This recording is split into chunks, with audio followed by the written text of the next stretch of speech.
ह्याची हिंमत पर्यंत कुठपर्यंत गेली आता इथे महाराष्ट्रामध्ये? सत्ताधारी पक्षाचा आमदार स्वतः सांगतो की मी माझ्या निवडणुकीला 20,000 मतं बाहेरून आणली. जाहीररित्या भाषणामध्ये बोलतो. पैठणचे आमदार आहेत भुमरे म्हणून, त्या दिवशी त्यांनी भाषण केलं आणि त्या भाषणामध्ये त्यांनी सांगितलं. मग शिंदेनी त्याला काहीतरी डोळा मारला का काहीतरी केलं की दाढीवरनं हात फिरवला. मग लगेच तो बोलला नाही जे बाहेर गेले होते स्थलांतरित होते त्यांना मी आणलं. बघा तुम्ही तुमचंच बघा. 20,000 मतदान हे निवडणुकी टायमात मी बाहेरून साहेब 20,000 मतदान आणलं आणि त्या निवडणुकीत मला त्या मतदानाचा 100% फायदा आला. 10 जणांना तिकीट मिळणार नाही. सर्वजण त्या पदाचे उमेदवाराचे कॅपेबल असतात. बाहेर होतो त्यांना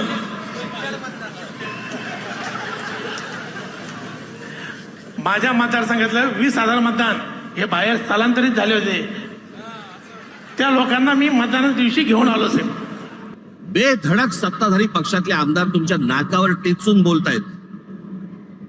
महाराष्ट्रातल्या सगळ्या मतदारांचा अपमान हे भर व्यासपीठावरती करतायत की आम्ही 20,000 मतदान बाहेरून आणलं. प्रत्येकाने सांगल्यात त्यातच सत्ता उभी राहिली. ही त्यांचीच माणसं बोलतायत.